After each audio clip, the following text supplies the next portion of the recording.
Good morning, Chairman. We're now live. Good morning and welcome to this meeting of the Environmental Scrutiny Committee. I'm Councillor Adrian Finlay, Chairman of the committee, and sitting to my right is Vice Chairman Councillor Raymond Whittaker. In addition to welcoming all members of the committee to the meeting, I'd also like to welcome Councillor Danny Brooks, Executive Councillor for the Environment.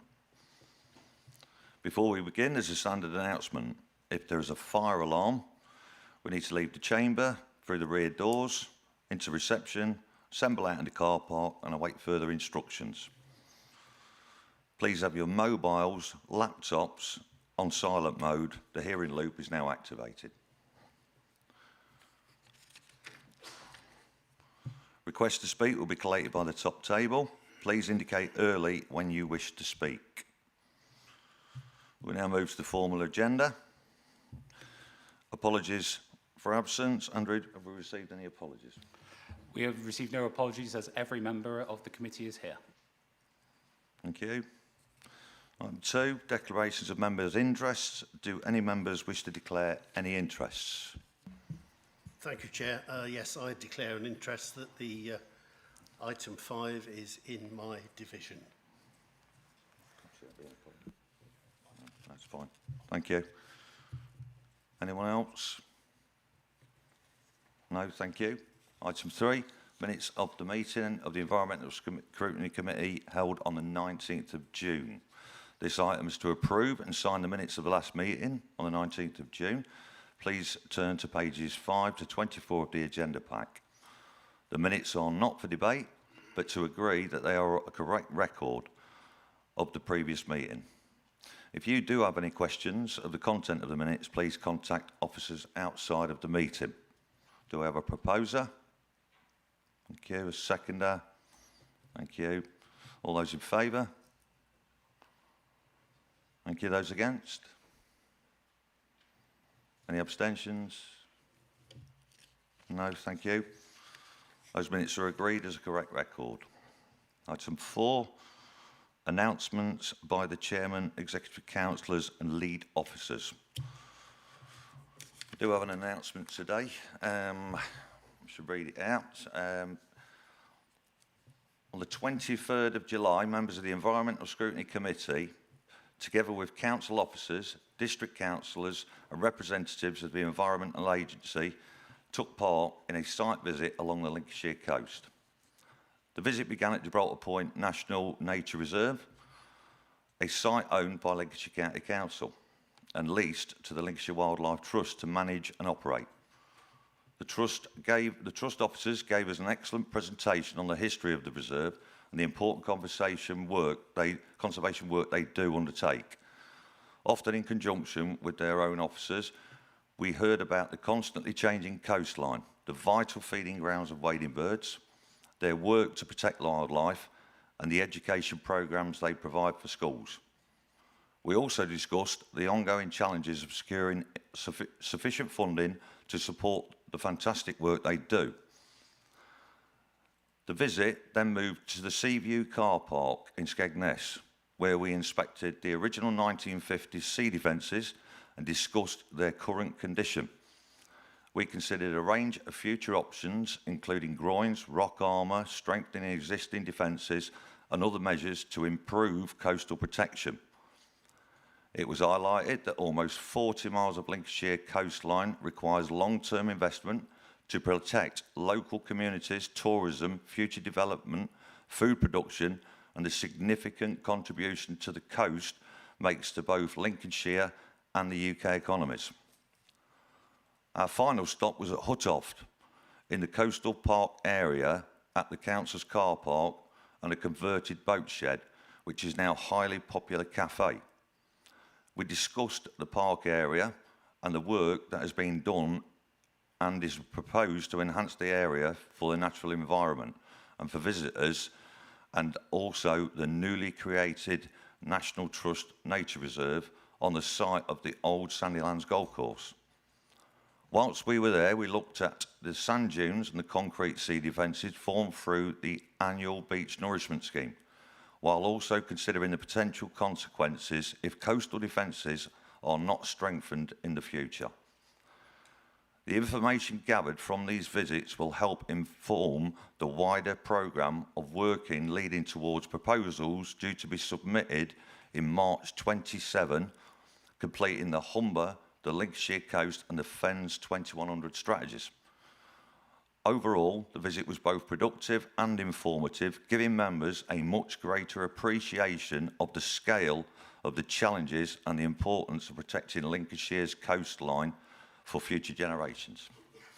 And I must say, it was a very eye-opening trip and well worth going. And maybe there's future trips planned in the future.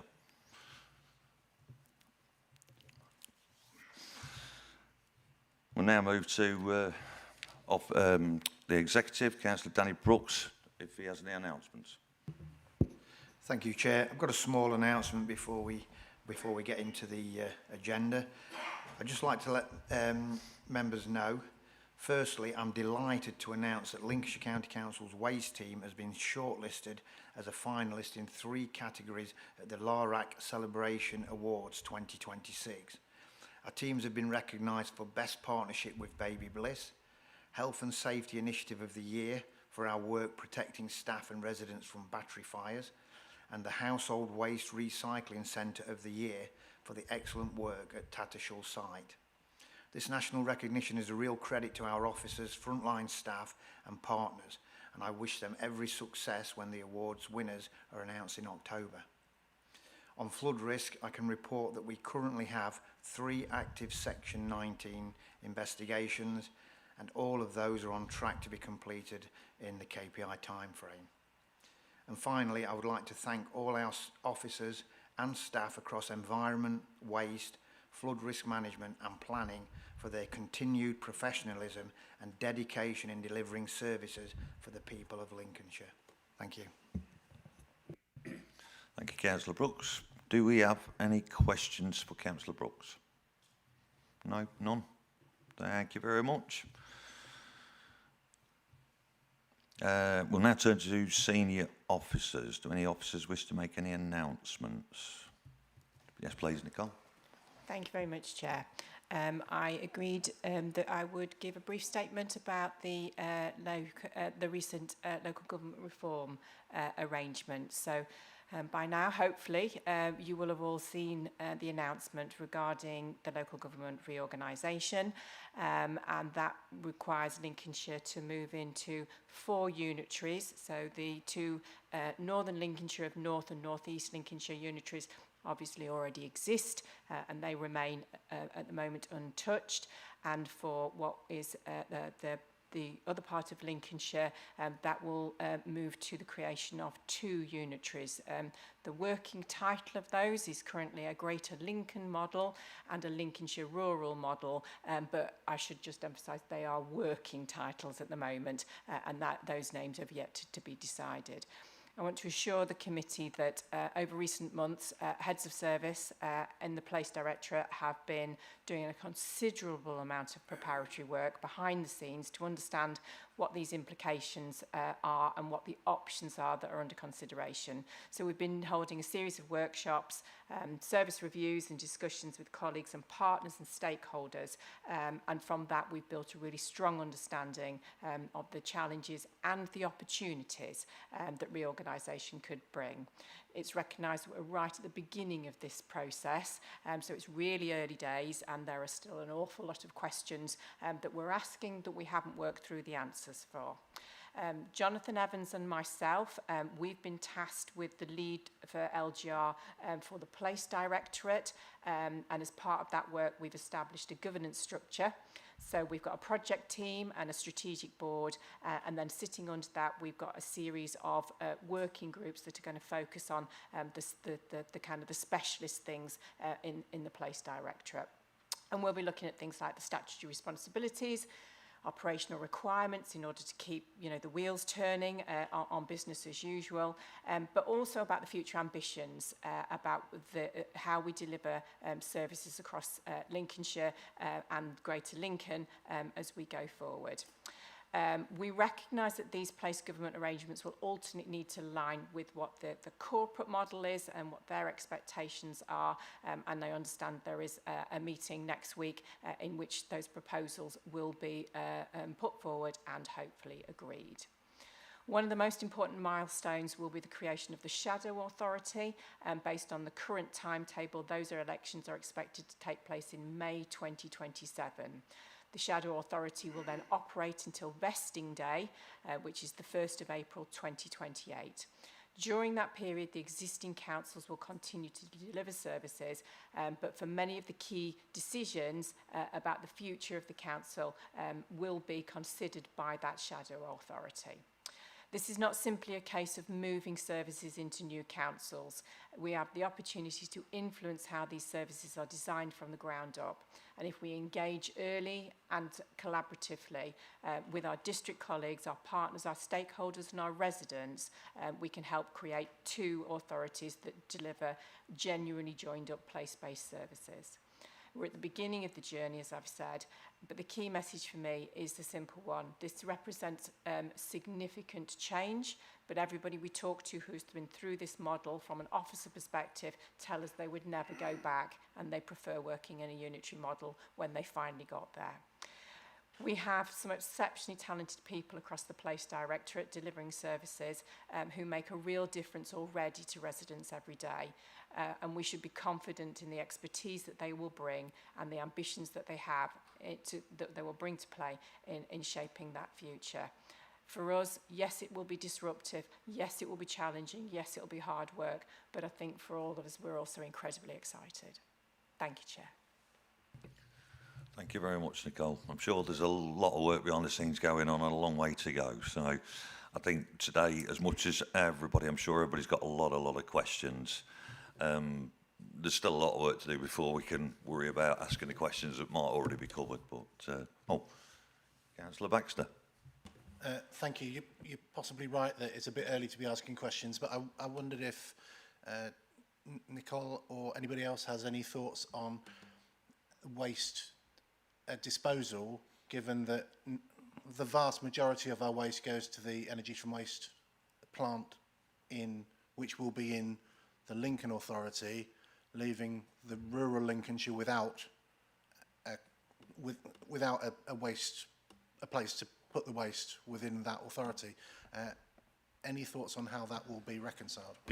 Sorry, Nicole, before I bring Nicole in, I get what you say, Councillor Baxter. Obviously, there's concerns there, but I think the overall plan, before it's been divided up, it's really hard. But if you've got an answer, Nicole, then gladly. But I was hoping we wasn't going to ask a lot of questions, Councillor Baxter, that's all. Thank you, Chair. I was simply going to say, yes, those things have been considered as part of the early planning, but no decisions have been made as yet. But it is certainly something that we have all recognised, along with a host of other hurdles and challenges and problems about where assets sit that will need to be considered, discussed through, and then finally agreed. Thank you very much for that. Right, any other officers? No? Brilliant, thank you very much. Right, move on to item 5, Lincolnshire Reservoir Anglian Water Update. This item is on pages 25 to 52 of the agenda pack and provides an update from Anglian Water, who have commenced proposals for a new reservoir in Lincolnshire. This report is an accompaniment of the presentation to be given by Anglian Water. This item will be introduced by Matt Harrison, Flood Risk and Water Management, and Kelly Linney, sorry, get that right, Matt Pluke and Lucy Swan from Anglian Water. Over to you, Matt. Thank you. Thank you, Chairman, and good morning, everybody. I will keep this brief because we've got colleagues from Anglian Water here today who will give you a presentation on the latest position. But just to say the covering report, if I may, I will take as read. But this is just to go over the proposals for a new reservoir in Lincolnshire, which will be a nationally significant infrastructure project. The core focus of that being water supply to one of the driest regions in the country. But obviously from ourselves in Lincolnshire, we're also looking at the opportunities that might come along with the siting of a reservoir in the county that goes beyond just water supply, looking at social, economic and environmental sectors as well, which will be important for us to consider as we move forward, but that may well yet come out in the questions at the end. So I will stop there and hand straight over to Anglian Water colleagues. Thank you. Yes, thank you for the invitation to present on these emerging plans for the proposed new Lincolnshire reservoir. So I'm joined by Kelly and Lucy and I will give you an introduction to the project very briefly, and then Kelly to the public consultation that's underway. If we can get into the first slide after that, because we've got a lot to get through, and I'm keen to leave time for questions. So, it's Anglian Water who is seeking to develop and secure the development consent order for this project. And in doing so, we believe we have an almost once-in-a-generation opportunity to deliver on Anglian Water's purpose by, yes, not only securing a water supply, but also supporting growth in the region, as well as delivering a destination which is a place for people, nature, and water to come together. So if we flick on to the next slide, perhaps I don't need to say much as to the challenges and the need, recognizing that more than half of England is officially in drought at the moment. So yes, we are one of the driest regions in the country with one of the fastest growing populations. And obviously for this committee, it's important that to us that we do more to protect and restore the environment in delivering developing this proposal. So if we flick on to the next slide,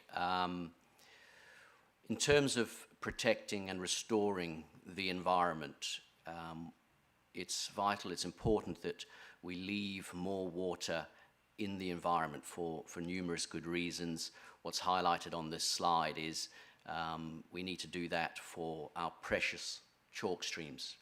I'm sure you know the chalk streams are globally rare ecosystems, globally rare, yet something like 85% of them are in England, and Lincolnshire is home to some 10% of them. This reservoir, this proposed reservoir, Lincolnshire Reservoir, will help us to protect them by allowing us to reduce the amount of water that we abstract from groundwater sources, and so we can leave more water in the environment for the chalk streams.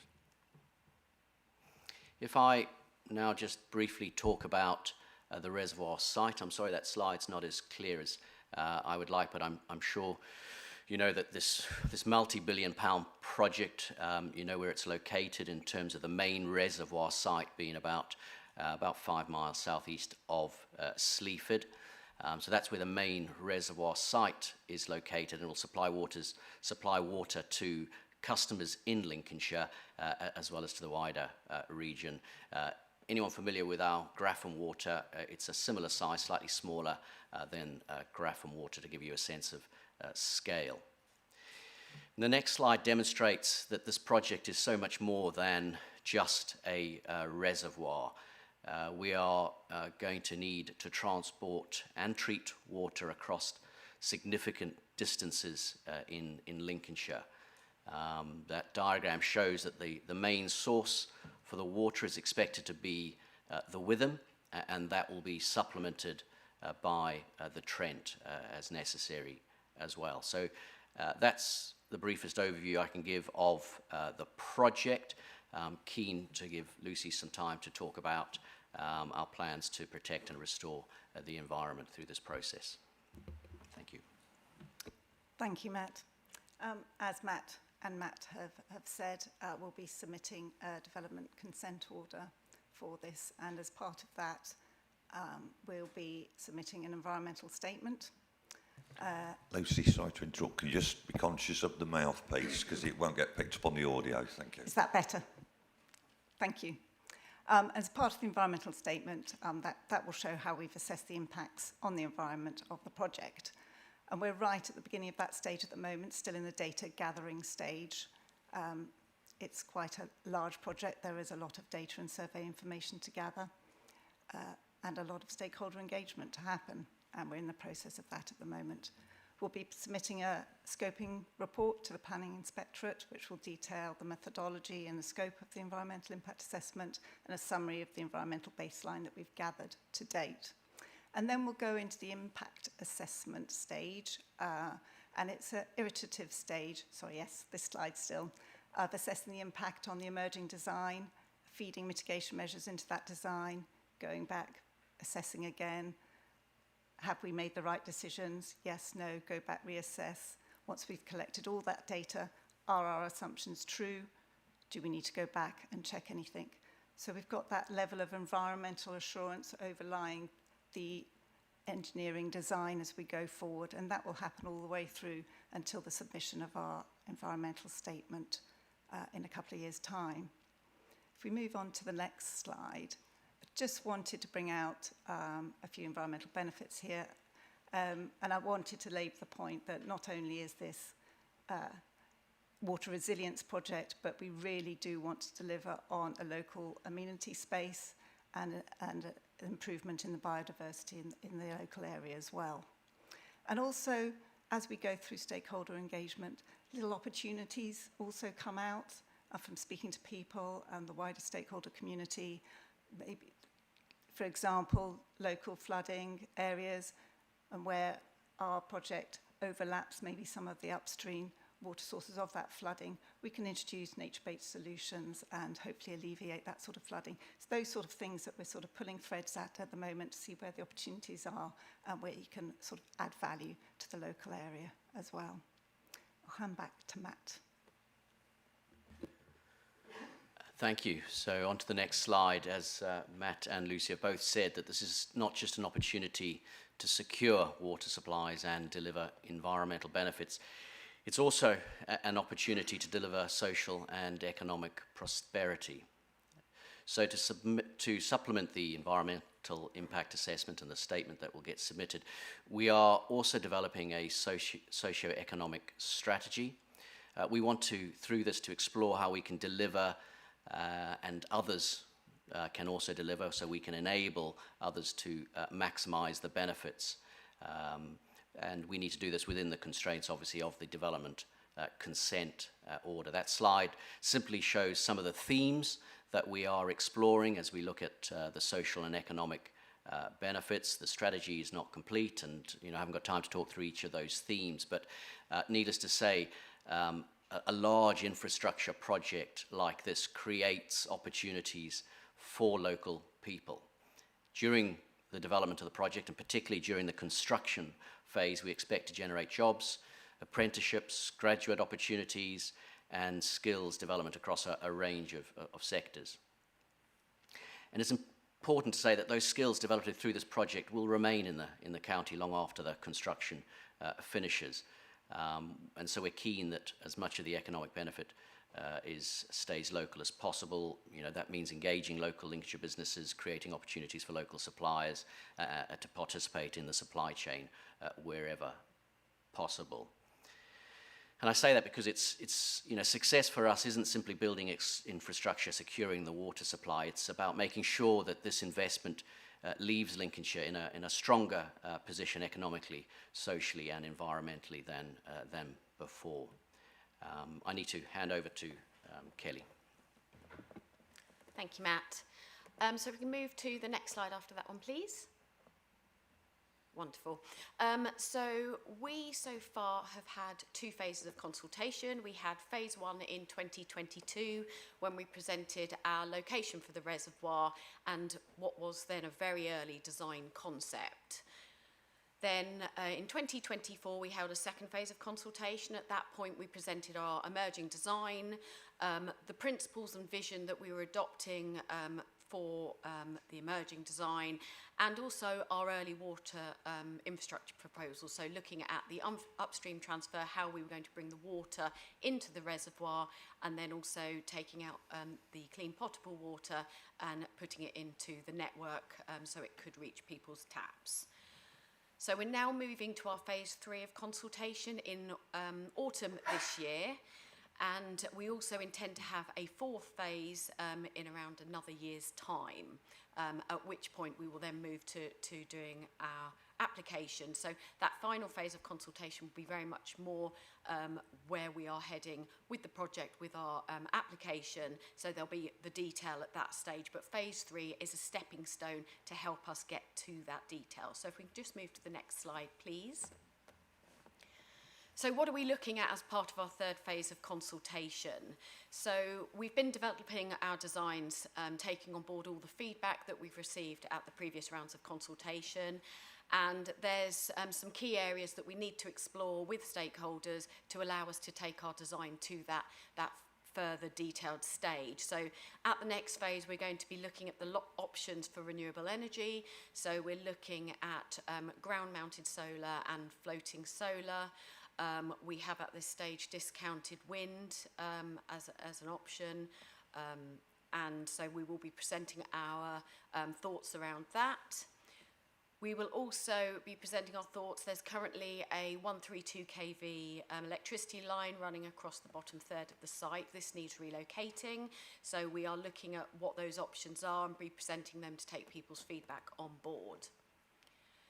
We've been developing our thinking on how we build the project, so construction, the routes that we'll be using, the methods of transport, and one of the things we'll be presenting as part of that at the 3rd phase of consultation will be around rail sidings and looking at where they could possibly be and taking feedback on that. And also, since the 2nd phase of consultation, we've been re-evaluating our options that we considered for the upstream transfer. Previously, we were looking at the Trent, Witham and South 40-foot drain. We are now just looking at the Trent and the Witham, believing we can get enough water from there. So we're proposing to no longer use the South 40-foot drain. So we will be presenting our proposed route option for upstream. Recognising that people obviously have a greater interest in those key areas in the project, we will also be sort of taking people on the journey of what we're looking at, so those socio-economic benefits, the environmental side, to help people understand what our next moves are to help us get some more detailed proposals. So that then leads to the next slide, please, where we're looking at the programme. So we are in the pre-application stage at the moment, and we anticipate that running until sort of late 2028, early 2029. And as I say, we've got another 2 phases of consultation, with the next one coming in autumn this year. So we plan to submit our DCO application in late 2028, early 2029, anticipating an examination in 2029 with a Secretary of State decision in 29-30. Construction, at the moment, we're estimating to commence in 2031, 2032, taking 8 to 10 years, looking more like 8, with water in supply at 2039 at the earliest. So you can see it is a long development programme. It is all indicative, as is the nature with major infrastructure projects. They can change, and we will keep you updated. But thank you. We can move on to questions. So that is our presentation. Yeah, well, thank you all for that. That was certainly very informative, and there's a lot of work to be done, isn't there, between now and getting the first glass of water out of it. So, yeah, more than happy to move to questions. Anybody have any questions, Ray?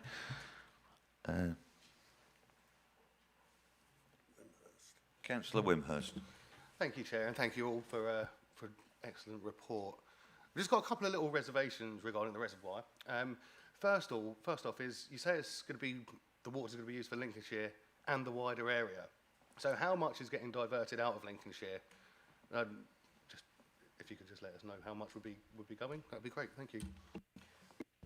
Yeah, I haven't got the numbers, but because it's a very integrated system that we are running, we are currently delivering, as I'm sure you'll know, a strategic infrastructure project with pipes which are connecting Lincolnshire up with the rest of the region. And so depending on how the futures develop. I'm not sure what the proportions are, but we can take that away and confirm that for you. Yeah, thank you. I mean, I just don't think we should be able to support it if it's any more than, say, 5% of the total volume of water going out of the county. I mean, at the end of the day, if London want it or wherever, they can drink the Thames water. No, understood. I care on it. So I'd just like to keep the water for Lincolnshire, for the residents of Lincolnshire. Thank you. Councillor Reeve. Thank you, Chair, and thank you for the report. Building a little bit on Councillor Wimhurst's comments, I totally appreciate the need for this. As you stated, Lincolnshire is one of the driest areas in the country. However, you also stated that there's a need to maintain things like the chalk streams and that, but you've just commented on the pipe that's going from Elsham Wold, large twin bore pipe. I guess that's coming from a borehole and being pumped to other parts of Lincolnshire.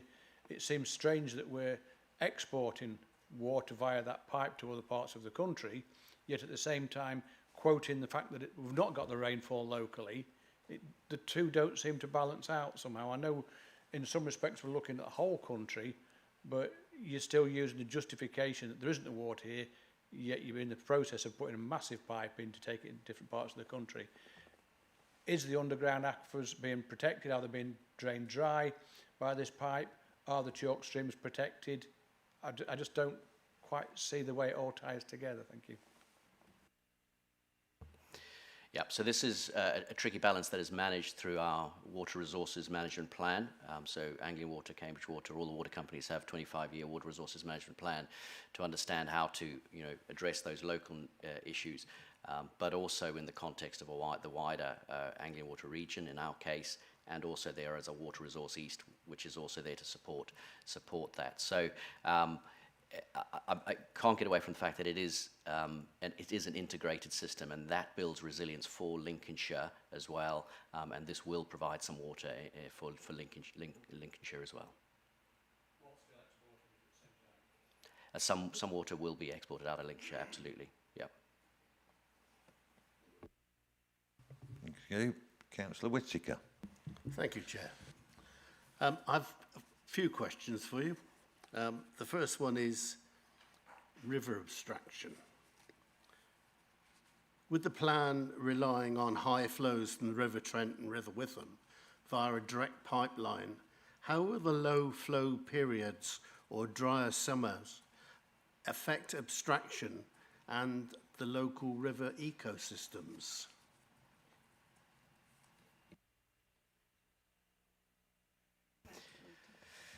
Yes, thanks for the question. So the short answer is that the abstractions will be primarily during the high flow periods, not during any low flow periods. How that is managed is that there is a process that we have to apply through the Environment Agency to secure an abstraction license. They will ensure that in giving us a license and giving us terms of when we can abstract and at what hands or flow for the river level, it will ensure that it protects the environment and doesn't derogate other users of that water. So that's the process. And I guess just flicking back to the concept that these are high flow winter fill reservoirs. That is what I think is the right approach, is that rather than rush water to the sea when there are high flows, if we can capture that in the Lincolnshire reservoir and make it available when there is not so much water in the region, I think that's conceptually the right approach, and there's a process to make sure we do that without derogating others or damaging the environment. And how many winters do you expect to go through to actually fill the reservoir? Oh, I'm out of touch on that number now. Do you know? Yes, we're anticipating it will take 2 to 3 winters, but obviously it depends on the river levels and rain. So, yeah, but that's what we're anticipating at the moment, and that's built into the construction programme. Lovely, thank you. The second question is on local wildlife. What specific habitat creations and environmental net gain measures are guaranteed to protect the local biodiversity during and after construction? Hi. So we're understanding the local wildlife through our surveys at the moment, understanding what habitats are there. so that we can recreate those habitats around the reservoir. At the moment, there's the protected species that you'd expect in terms of badgers, waterfowls, evidence of otters. So anything that we disturb will recreate. In terms of biodiversity net gain, we have to create 10%. So we have to recreate the biodiversity that is there already, plus an added 10%, and we're committed to that. And you feel that you have enough land allocated to create this extra 10%? We will have to create that land. As we move forward, we'll get more of an understanding of how much we need to go around. So that's a very fluid area at the moment.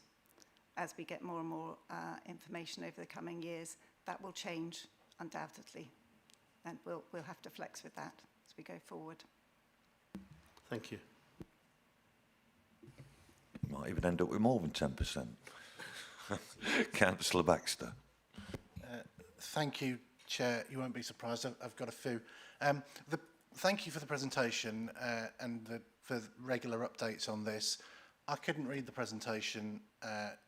The words were too small, the colours were too off. I had to go on here. So next time you're giving a presentation to somewhere like this, please beware that we're quite a long way away from the screen. I'm obviously pleased, well, maybe not pleased, but it's inevitable that we need more places to keep water. The impending catastrophe of climate change is going to hit this county and the world, and we are going to see more and more wet winters and dry summers. But having said that, water management in Lincolnshire, exacerbated by climate change, we've just had the wettest winter on record, and now we're in a dry summer and the whole country's in drought. Given how much water heaven sent in the winter, you would think that by now, in the eighth largest economy in the world, we would be able to save some up for the summer. So this is welcome, even though it's going to take a long time. I'm sure that in some countries, the planning system wouldn't take as long to say, blinking heck, we need some water, we need a reservoir. So my questions are, who will own the reservoir? Who will own the water within the reservoir? And then I'm surprised colleagues haven't picked up on the ground-mounted solar. So you're saying water-mounted solar, which is, I guess, also covering the ground. I don't know how much of it is agricultural land, but the ground-mounted solar, how much of that is likely to be on agricultural land? The electricity line needs rerouting. Is that currently underground or overground? And when it's rerouted, will it be underground or overground? And then just picking up on the point about biodiversity net gain, I don't mean to be flippant, but you've said that you'll need to create land. How will you create land?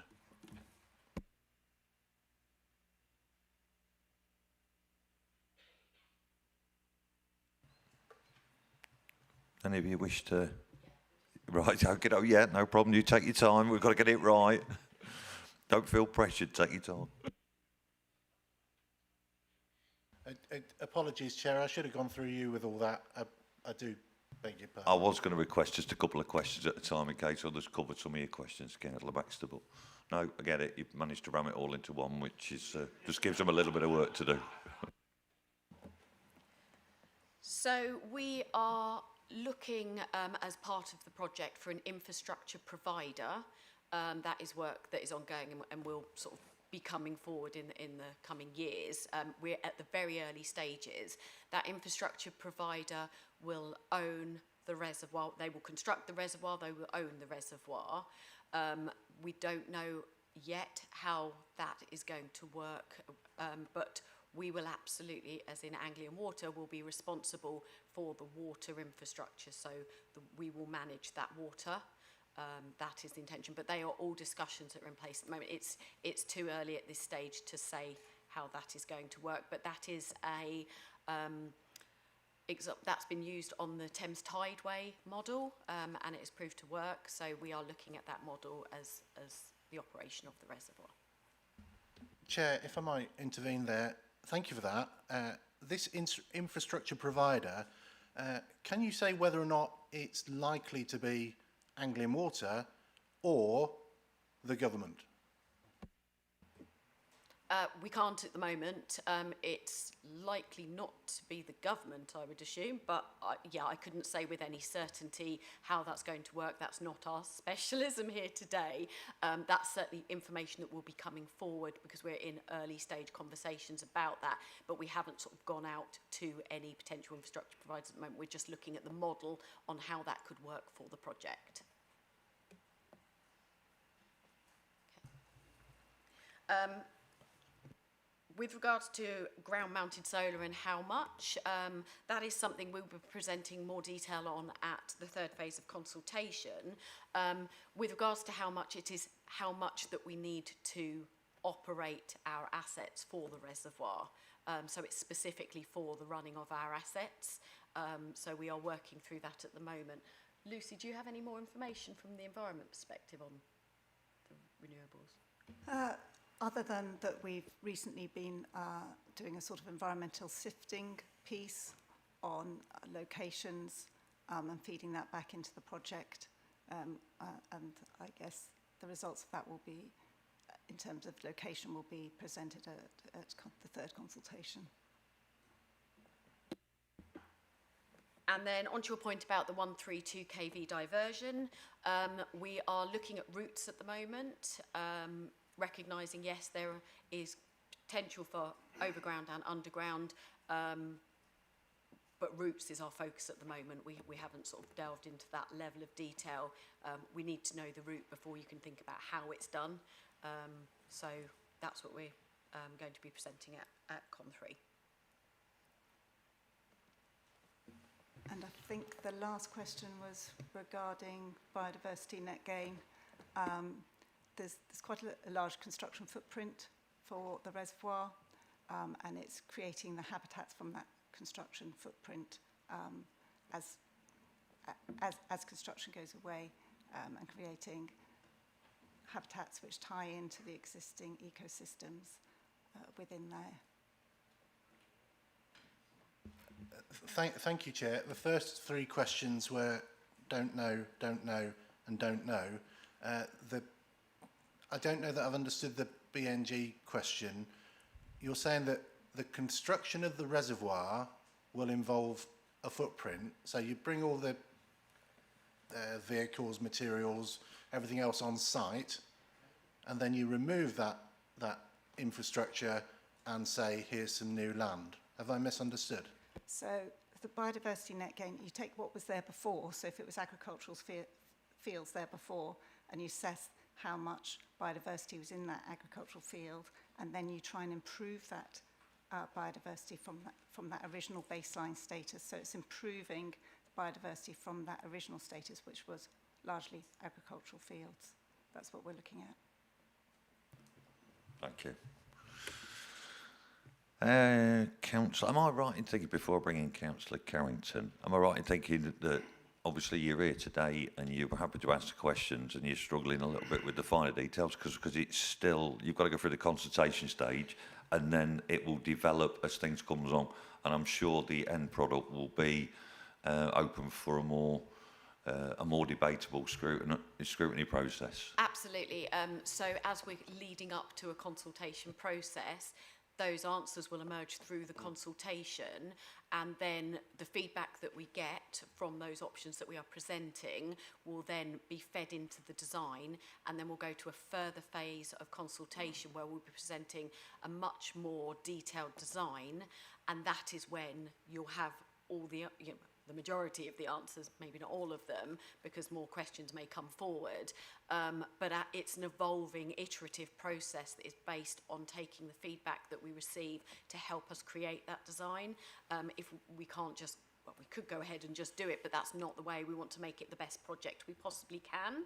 And the best way to do that is in these phases of getting that information, and we have to work through it all before we can have that big picture.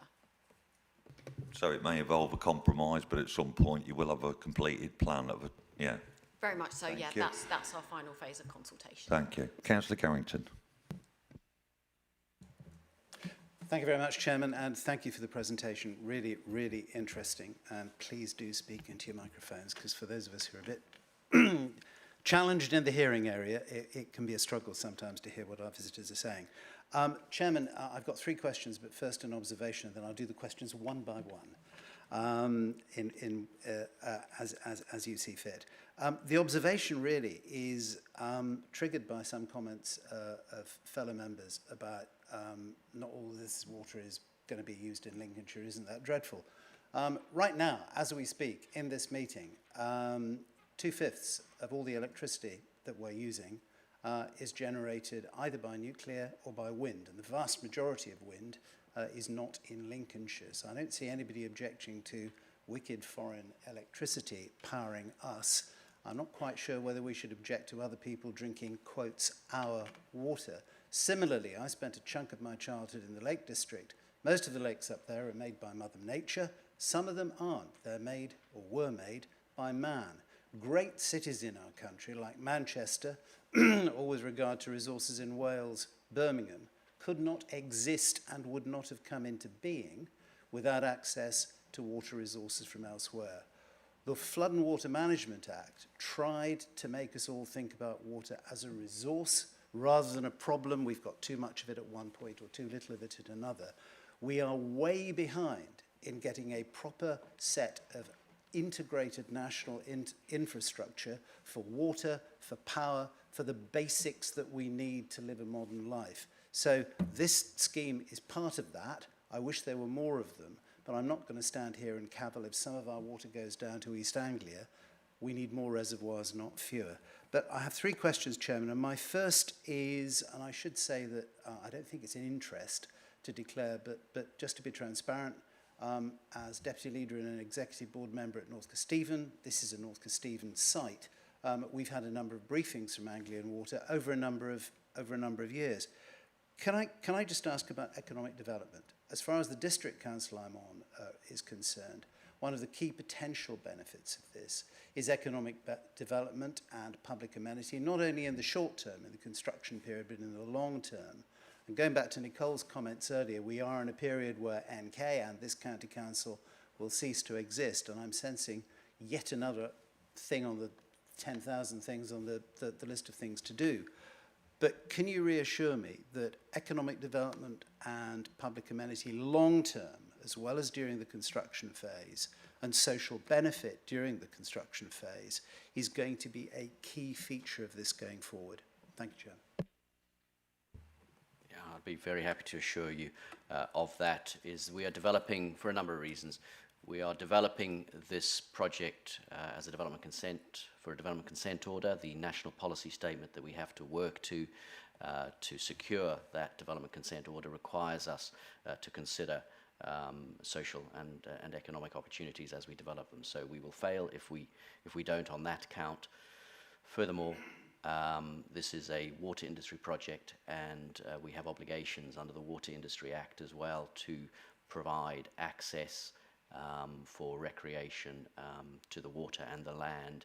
I'm trying to remember the exact terms. In the best possible manner, I think, are the terms that are in the Act there. So we have an obligation to do it, and it is Anglian Water who has a purpose which is related to social prosperity as well. So, yeah.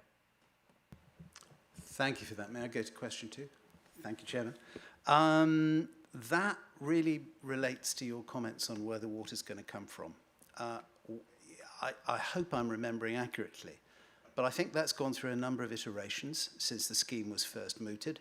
To begin with, we were talking about the Witham, then the South 40-foot came into it, perhaps as a link to the Witham. Then it was going to be primarily from the Trent. Now we seem to be back toward primarily from the Witham and supplemented potentially by the Trent. I note the comments you made about high flow and low flow periods.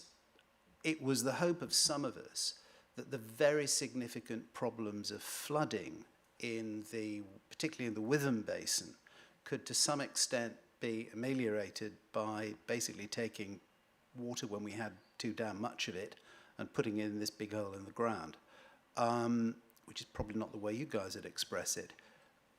Is that still possible? Can you just give me some further reassurance about the balance of where the water is going to come from, and particularly the time of year it would be taken? Because increasingly, other councillors have talked about more extreme weather we're having at the moment.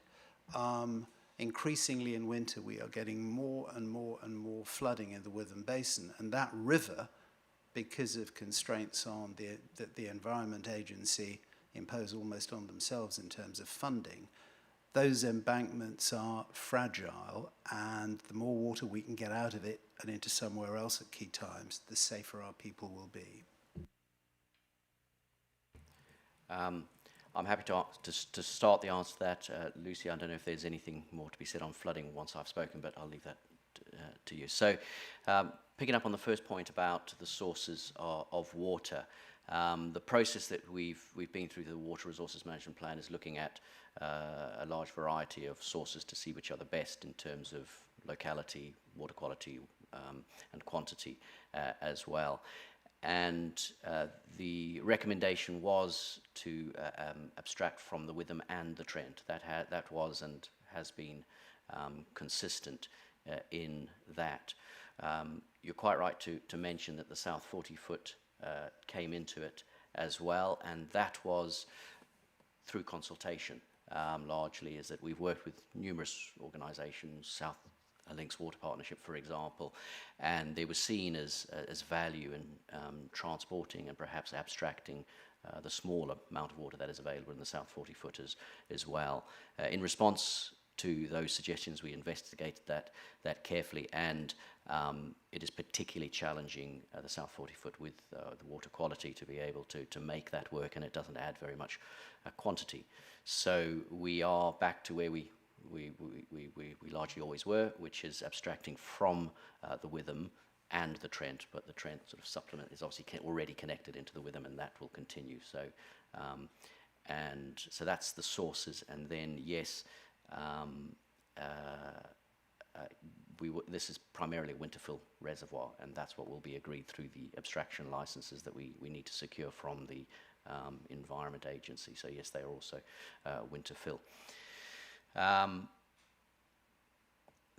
Now, on the flooding, I feel less able to talk competently on how much of an impact that will make on the flood reduction.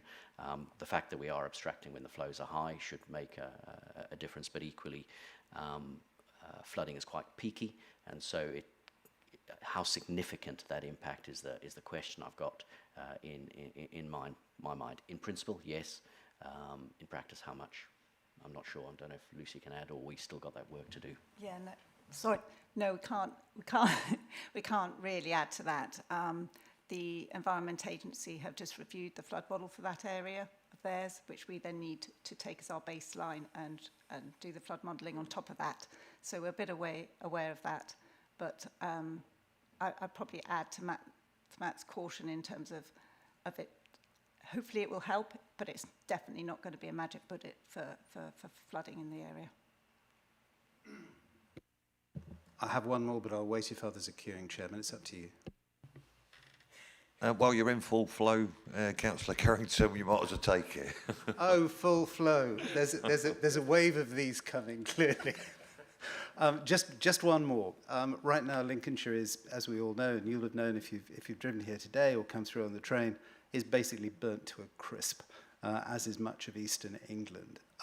Can you give an absolute assurance to the committee, and I suspect that you can, but I would like to hear it, that abstraction and this scheme in its entirety will not adversely affect the ability of agriculture to take the water it needs, particularly in very dry periods like we're experiencing now, and will not compromise the ability of farmers to build further agricultural reservoirs on their own land to try and mitigate the more extreme climate we're experiencing.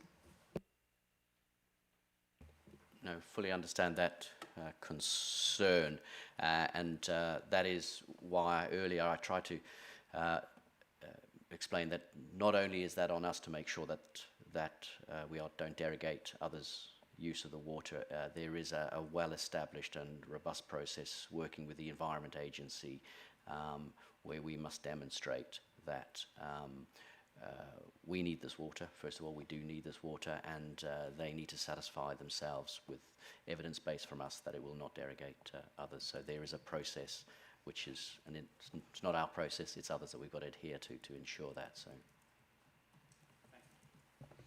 Thank you very much. Councillor Bunny. Thank you very much, Chair.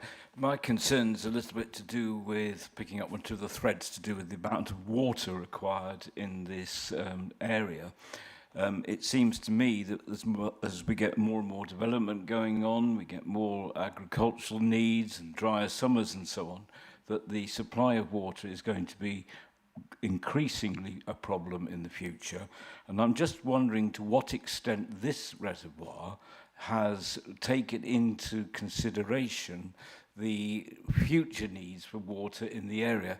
Councillor Carrington quite rightly says farmers, etc., will be wanting to put in their own reservoirs, but as we build more and more houses, we build more and more industrial units, water is going to be needed as well. And I'm just concerned, or be interested to know, that if this is a project which is going to be able to cope with that, or will we be looking at similar projects elsewhere in the county to satisfy that demand? And if that is the case, are we guaranteeing that the able to protect the chalk streams in the northern part, or within the wolds in the north in particularly, but create in the south of the county as well? Thank you for that question. I referred to the Water Resources Management Plan that Anglian Water develops, and that is where we consider long-term requirements, 50 years, and look across our region. That is part of a strategic water planning for the wider region as well through an independent organisation called Water Resources East.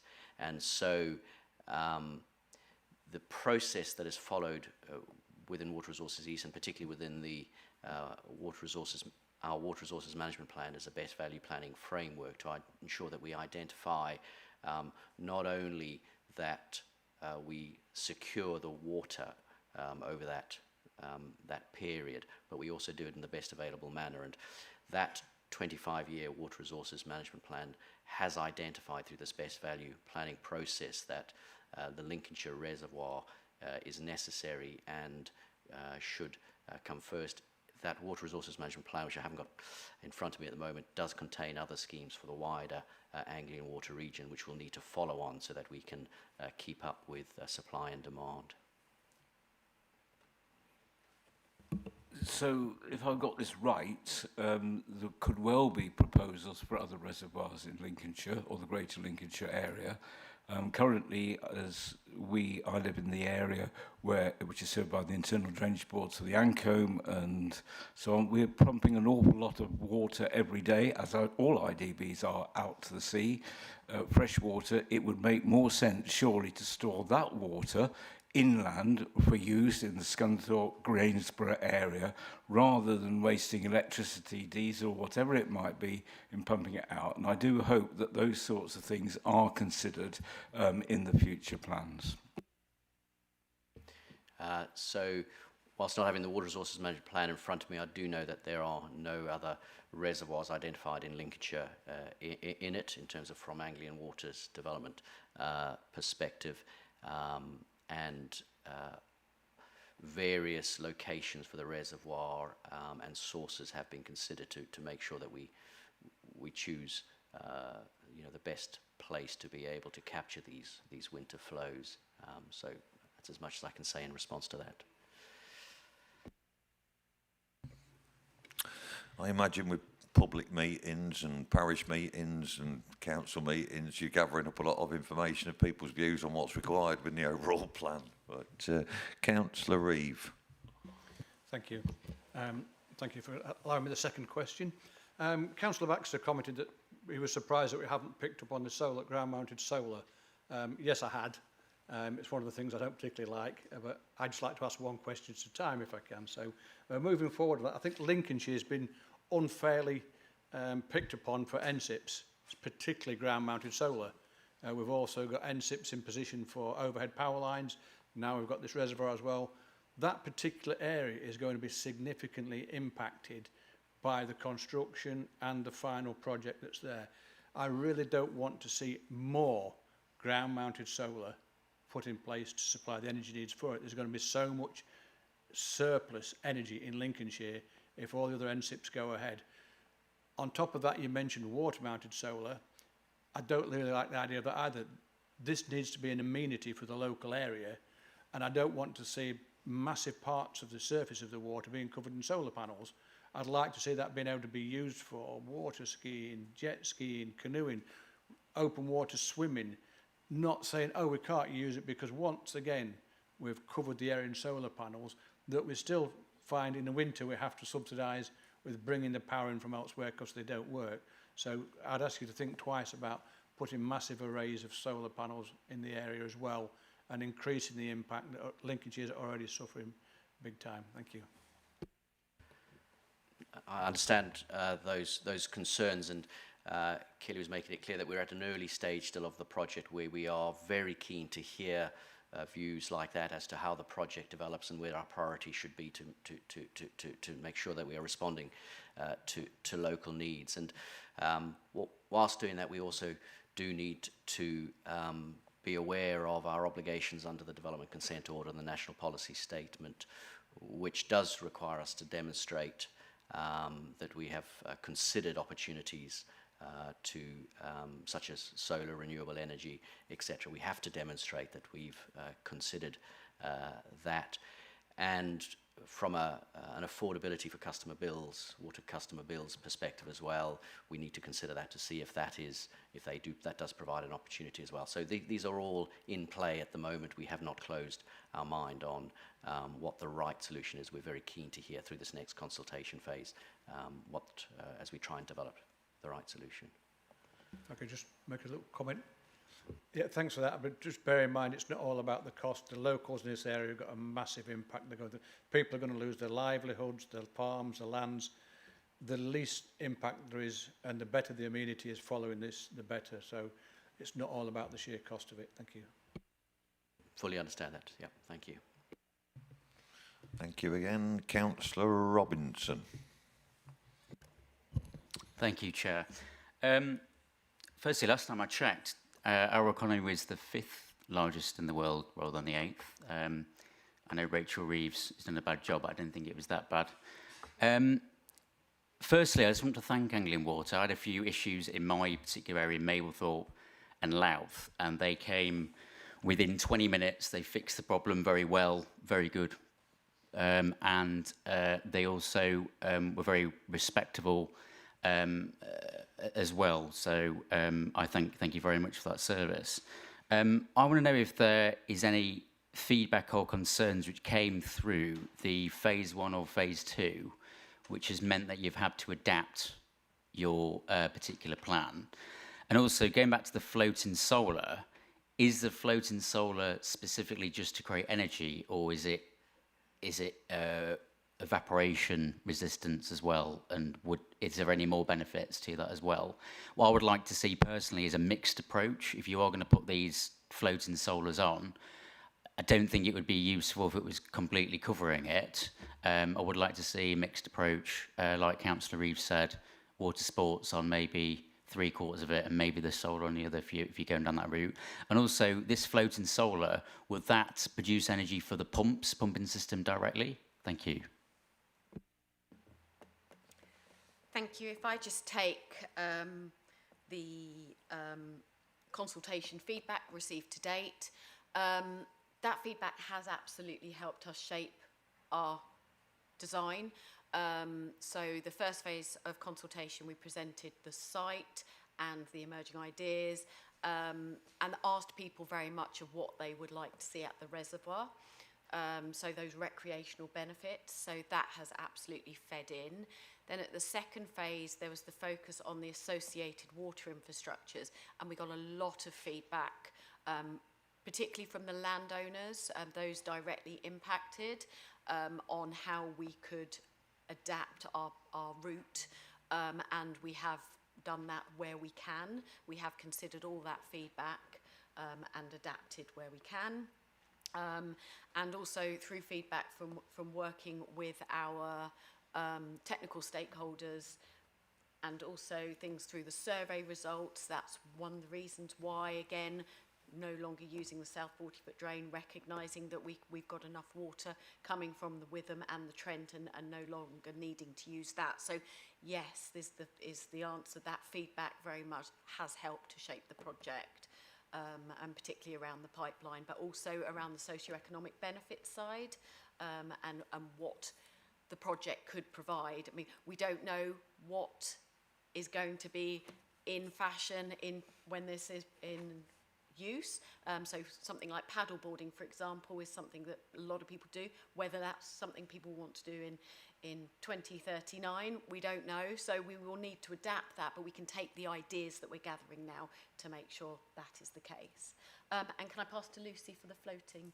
Yeah, I'll just go back onto the floating solar. What we're looking at the moment is, I can't remember the exact number, but it's certainly less than 50% of the reservoir covered by solar. So there will be that mixed use that you're looking at.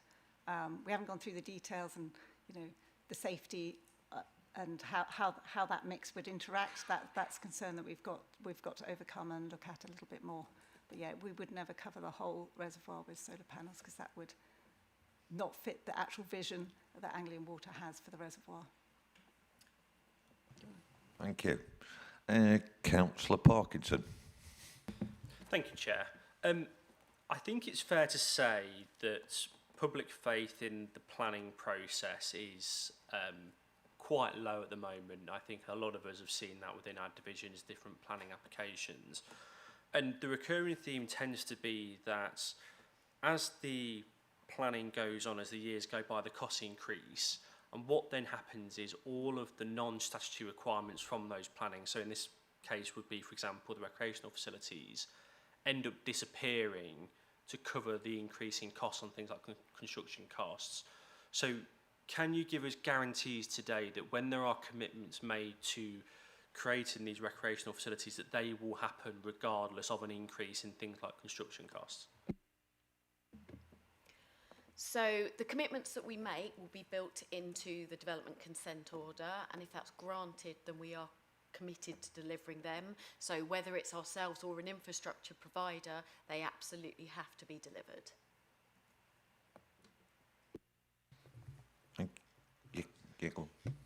Thank you. My other question is around, it talks about the highways impact, and obviously working with highways, it talks about a proposed roundabout. What conversations have happened so far with highways? Have they given you any specific feedback on what they would like to see based on the impact of this site? So we have what we call technical working groups, where we meet with all of our technical stakeholders, and we have one specific for traffic and transport, and all relevant stakeholders are brought together, and we go through our thinking, sometimes our methodology, before we sort of then take that and have our thinking, to get their thoughts through the whole process, and then their feedback very much is taken on board. So we have a large number of different technical working groups on different topics, which Matt is involved in as well. And yeah, we take that feedback on board, and specific with those officers where required within Lincolnshire County Council, but also broader stakeholders as well. Thank you. Councillor Murray. Thank you, Chairman. This is a breath of fresh air, actually, because in the real world out there, there's actually a water shortage, people have noticed that. So I would welcome Anglian Water's plans for a new reservoir in Lincolnshire. I'm impressed by a lot of the innovative things that are going into it, and it'll be beneficial for the whole community. Well done.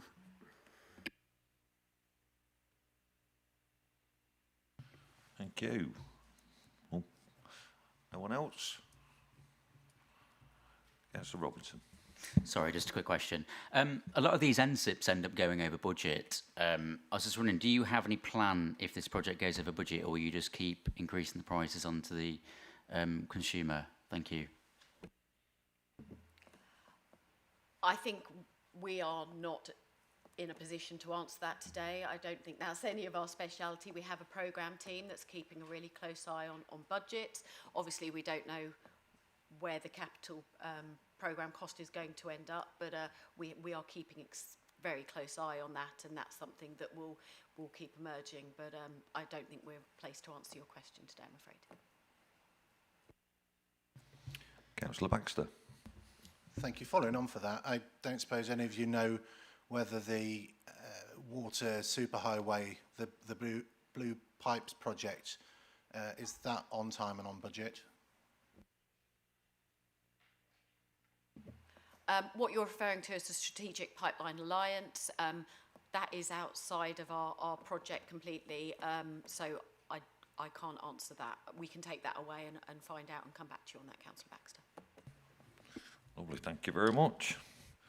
I think that, Councillor Woods. Sorry, yes, just another quick question. So I've seen that obviously battery energy storage is also in the topic as well for power to work alongside solar panels. I know you probably have anyway, but I just wanted to ask whether the impact of battery energy storage systems going wrong are considered. Obviously, if there was a fire, we all know about the thermal runaway that these systems can produce, and the sort of chemical impact that can have on the land, the water, if it gets into the system, into the pipelines, into the network, and the catastrophic effect that could have on farmland, the land that you're building specifically for that, for that water reservoir, for that purpose. The catastrophic impact that would have on absolutely everything. Obviously, I suppose that has been considered. If battery storage systems were placed there, I would have serious concerns. So I'm just asking whether you have highlighted that between yourselves and have sort of made people aware of risks to do with that as well. Yes, so should battery storage system come in, that will form part of our environmental impact assessments, and as part of that we need to look at the potential for major accidents and disasters, and that's where that would be considered and assessed, and where mitigation measures are required, that's where we would put them in. So that's the iterative impact that I mentioned earlier. So yeah, it will be documented in the environmental statement. Thank you. Anyone else? No? Brilliant.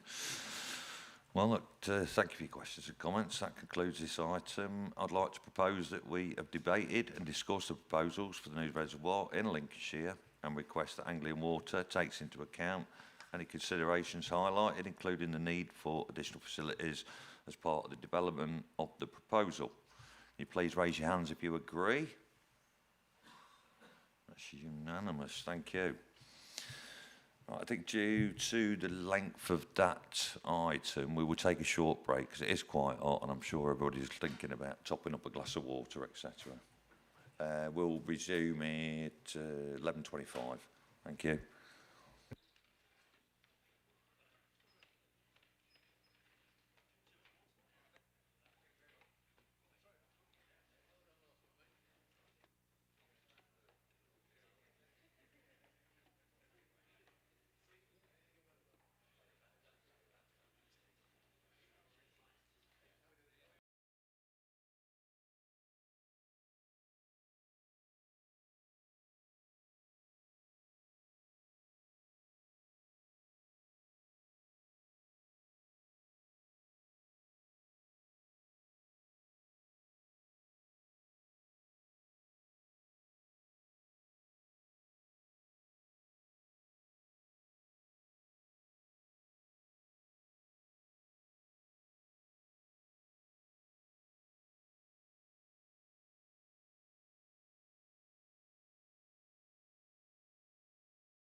Welcome back.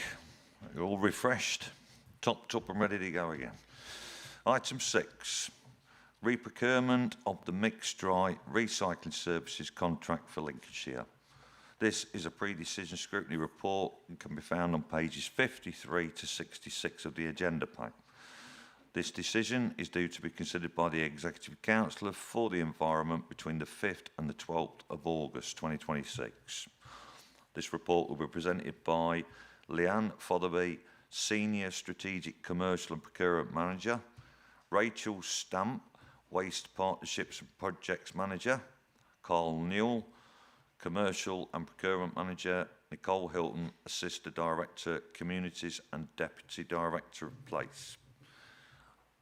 Not sure who's coming first, but yeah, looks like Rachel. Thank you. Thank you, Chair. So the report, as you quite rightly say, is in respect of the proposed reprocurement of Lincolnshire's mixed dry recycling processing contract ahead of the key decision to be taken by the Executive Councillor. The Council has a statutory duty as the Waste Disposal Authority to arrange for the treatment and disposal of waste collected by the district councils, and the current MDR contract expires in June of 2027 following the use of all available extensions. The contract currently manages around 45,000 tonnes of recycling each year and has an annual value of approximately £3.8 million. A replacement contract is therefore required to ensure continuity of service and compliance with the statutory duty and responsibilities. The waste sector is currently experiencing significant change, driven by national reforms including simpler recycling, extended producer responsibility and the upcoming deposit return scheme, alongside uncertainty, as we know, associated with the local government reorganisation and changes in market capacity following the loss of the Barkston Materials Recovery Facility after the fire in 2025.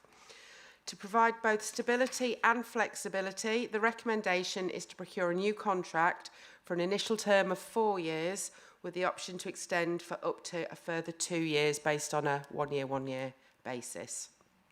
This approach reduces the risk of the council being tied into long-term arrangements that may no longer represent best value as the sector evolves. The proposed procurement route is the competitive flexible procedure under the Procurement Act 2023. Unlike a traditional open tender, this approach allows us to carry out a selection stage, engage directly with the bidders, clarify requirements and provide sample loads of recycling material. This is intended to improve competition, ensure suppliers fully understand the quality and the composition of Lincolnshire's recycling, and deliver stronger and more informed bids. The procurement will also be explored through a lotted structure to improve resilience, encourage SME participation and potentially reduce haulage costs, while still allowing a single supplier to be awarded all lots if that represents the best contract value. In summary, the recommendations provide a robust and flexible approach to securing a future recycling processing contract, ensuring the Council can continue to meet its statutory obligations, maintain service continuity and respond effectively to future legislative, market and organisational changes. Chair. Thank you. Any of the other three wishing to add to that? No? Brilliant, thank you. Now open it up to questions. Councillor Baxter. Thank you. Welcome the report, and it's a marked contrast from the procurement for the gas procurement that we've discussed at the two most recent growth committee meetings. The gas procurement, where we were choosing a framework, suggested that we weren't able to speak to the potential suppliers and the dialogue had to be minimal, whereas this one seems quite comforting in that we can offer each supplier this is saying that they have a go at a trial load and so on. So I prefer this approach to that approach. However, question one, are there frameworks for this kind of thing, and have we considered a framework approach? Question two is, are we splitting it by material? Because currently we've got a contract, I think, with a place in Kings Lynn for the paper. Is this contract about where do we take it to, such as the paper mill, or is it about who takes it from here to the paper mill? I don't quite understand that. And when you talk about separate lots, is it a lot for tin cans and a lot for plastic bottles and so on? Thanks. Thank you, Chair. So I'll take the second question first, if that's all right, Councillor Baxter. So this contract is for the mixed dry recycling. So this is the plastics, bottles and cans that are currently collected at curbside and that were previously processed by New Earth Solutions. The lotting structure is going to be geographical, a north, south and a central lot, which will then mean that for those authorities that have rolled in a twin stream model, predominantly there will be no paper and card. That's under a separate contract and still contract is still in operation. So the northern half of the county, whereby we are looking at the transfer stations in Louth, Gainsborough and half of the material that's taking it into the South Highcombe transfer station at the moment, because the material North Kesteven delivering there doesn't have paper and card in. The southern lot will then take materials from Sleaford, Grantham and Boston in a southern lot, and the central lot will potentially then have the materials that are delivered in at South Highcombe that still contain paper and card at this time, but with a flexibility to change those material types written into the contract specification. Thank you, Chair. Is any of that in the report? At that point, the detail probably isn't in the report, Councillor Baxter, because that specification is currently being finalised as we speak. Yeah, and I'd like to answer the first point. So there were no suitable frameworks identified, but we also felt the competitive flexible procedure gave us the opportunity to refine our requirements with the successful bidder, whereas the framework wouldn't allow that. Thank you, Chair. If I could come back on that, how is it that we can refine our requirements with the supplier on this? And it might not be a question for you because you've chosen this approach, but is there anyone in the room that can say why we're able to refine our requirements for mixed dry recycling contracts, yet we can't for gas procurement? Thank you, Councillor Baxter. I think, as you say, there probably isn't somebody in the room that can give that appropriate and detailed response. So I'll take it on myself to take that away. I think that probably sits in the resources responsibility and that committee. But please be assured, I'll take that one away and I'll get somebody to respond to you directly.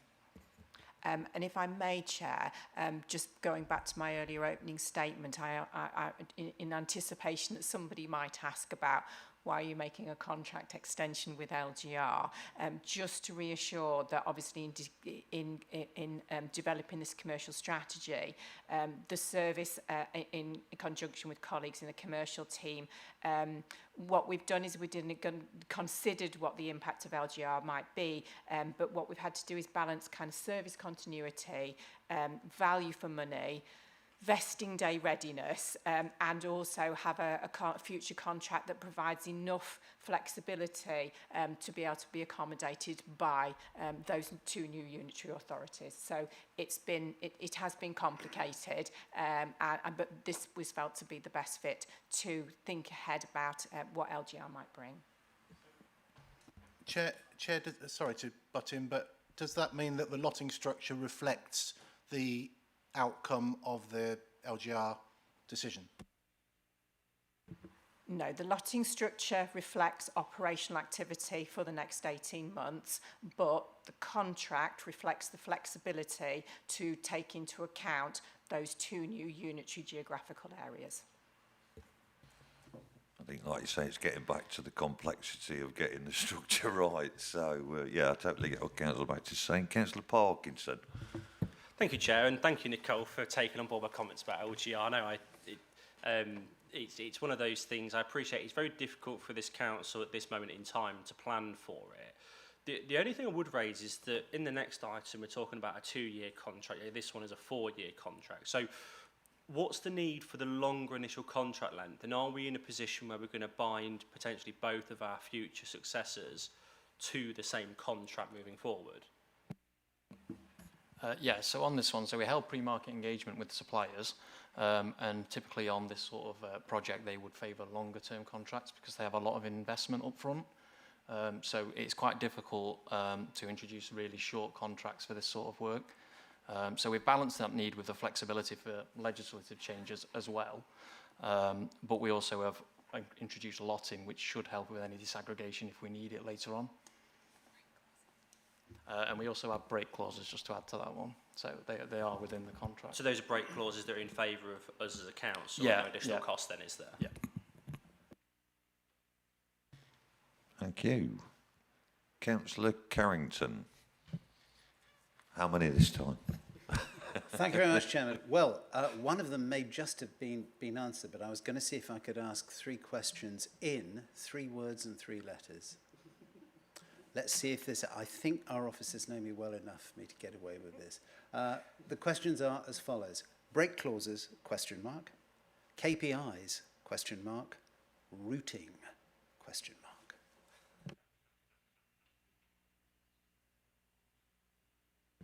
Yeah, as I mentioned, we have the break clauses within the contract. We also have robust KPIs, so we do have some that were in the previous contract that are being refined. So they will be in there and they will measure multiple areas of the procurement. And what was your final question, sorry? That's one for you. I'll take the routing. So yes, Councillor Carrington, we will be dependent upon the successful bidders. We will be working with them to ensure that we approve all routes appropriately to use major A roads where possible. Thank you very much, officers. Thank you, Chairman. Thank you all. Anyone else wishing to... let's go, Councillor Robertson.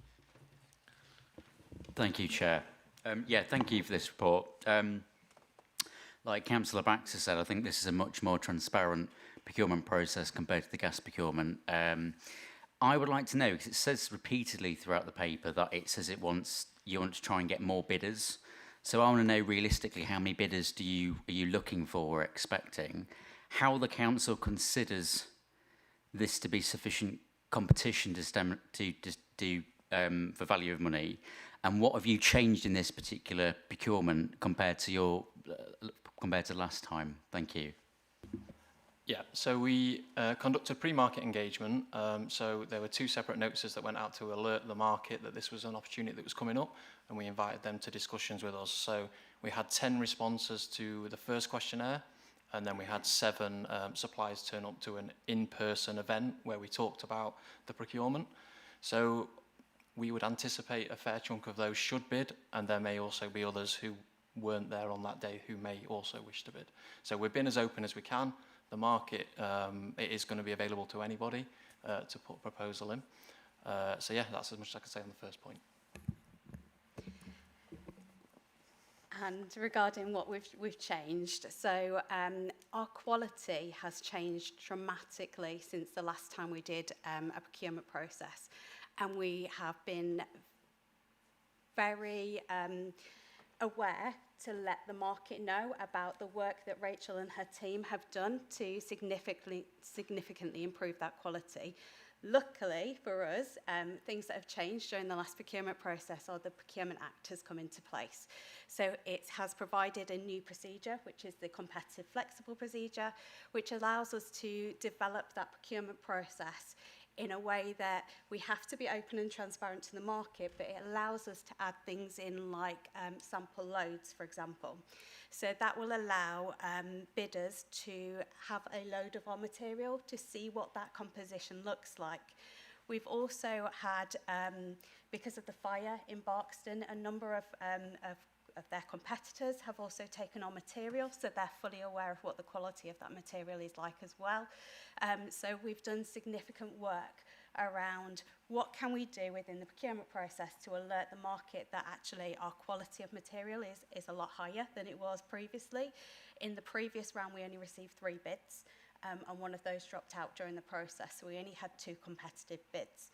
The fact that we have had 10 responses for pre-market engagement and we've had 7 in person that have physically come to talk to us in person is really reassuring to us that we're actually going to get a more competitive process this time round. These procurement rules you're talking about, is this procurement across the whole of the council for everything? So gas, electric, so the whole utilities, the whole of, is it a document which covers everything? Because if so, I would like to see that document if that is possible. Because I keep on hearing about it, but not hearing. So, Yep, so the Procurement Act of 2023 is it's a legislative act that we have to follow. So it is on government websites, so I can send you the link to it. Utilities does have slightly different regulations that sit within that act as well. So there's different ways in which we have to deal with different services that we're procuring, basically. But I'm quite happy to send you the link to that act. Thank you. Councillor Parkinson. Thank you. It's just come to a point, actually, what Leander said in terms of the fire at Barkston that we had. For those that live even somewhat close, you'll realise that was a really significant fire. The thing properly went up. So that now leaves us in a situation where there is no MRF in Lincolnshire. In terms of ongoing conversations with them, but also with alternative companies, is there any plans for an MRF in Lincolnshire, or are we sat here in a bit of bother? Thank you, Councillor Parkinson. So I think those conversations between potential operators, partners and officers are always ongoing. The ambition and the capital availability ebbs and flows, as you can imagine. And I think sometimes it takes a crisis to mobilise some of those thought patterns and brings people to a table for different discussions. I think where we are though now is with LGR on the horizon and the enormity of actually building a plant like that, procuring the land, getting the planning permission, etc., etc. I think they will form part of what will become the new unitary models. I believe those legacy decisions, we can make recommendations, but I think the likelihood is that they'll be taken forward. But they are very real, acute conversations that we continue to have. And just on that very quickly, so obviously because of LGR, you're potentially going to have joint use of the sites between the two new councils, aren't you, as well? So I'm presuming that's something that will be addressed moving forward about the dual use of those sites.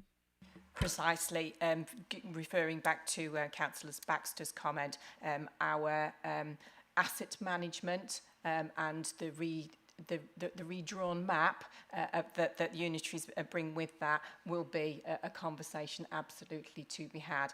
We're quite clear that one unitary cannot be in a more beneficial position than another unitary, and so that shared approach and consideration, at least for the short term, will be fully formed and implemented.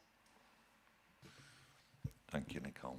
I think getting back to that, we're drifting into the unitary way too soon. So, any other questions? Councillor Reeve. Thank you. I think it's a shame that the recycling is still considered waste and that we're having to pay to get rid of it. You say that the quality of what we're putting into these sites is going up and up. Do you think we could ever get to a point whereby it becomes a commodity and these sites are paying us to bring the raw material into their facilities, so we end up benefiting from it? Or is it just a case of that the processing costs are always going to be so high that it's never going to become a commodity? Thank you. I hear exactly what you're saying, and we are market driven, so it's about the value of the separated materials. In a perfect world, we would love to be paid for every waste stream that we get. The payment mechanism does take into account all the different waste streams, so the gate fee that is worked out is on the basis of the percentage of each type of material that's within there, so it's a fair fee, and it is to do with the processing costs and market demand. Thank you.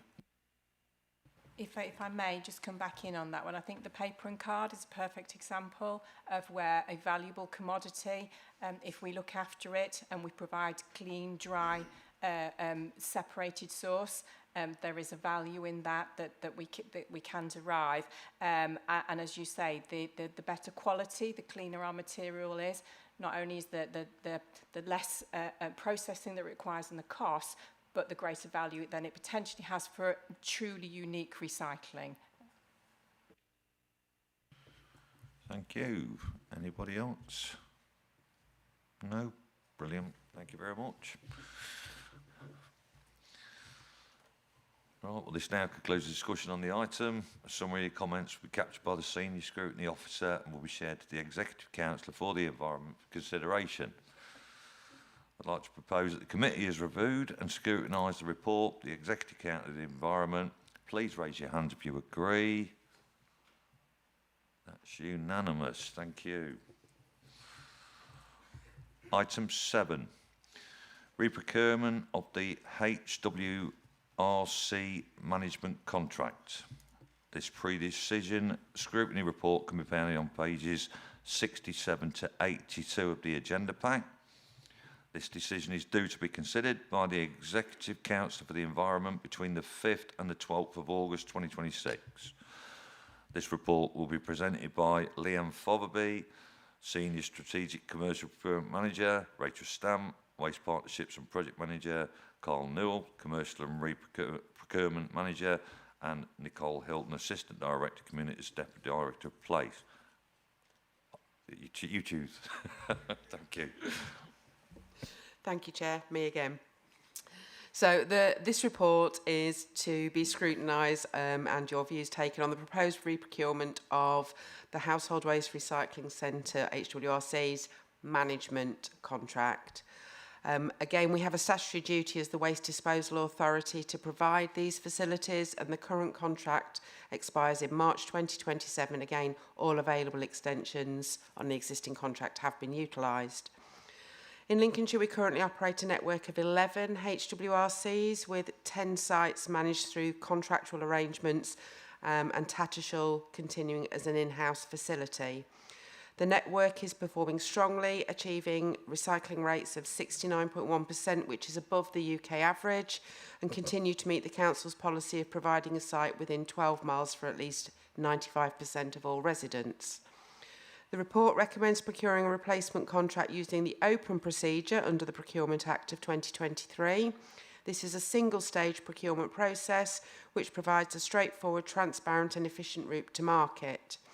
It will allow all interested suppliers to submit a tender while still enabling the Council to assess bidders against legal, financial and technical requirements. This contract will be structured into individual site lots, encouraging competition and creating opportunities for small and medium-sized enterprises to bid for one or more sites. The recommended contract term is 2 years, with the option to extend annually for up to a further 2 years, providing flexibility during a period of significant change in the sector. And it will allow the Council to respond to all of the national waste reforms, including the Simple Recycling Deposit Return Scheme, Extended Producer Responsibility, as well as the future impacts arising from local government reorganisation. Whilst the core service will remain largely unchanged, this new contract will place greater emphasis on reuse, building on the success of the Tattershall Reuse Shop and exploring opportunities to expand reuse initiatives across the wider network.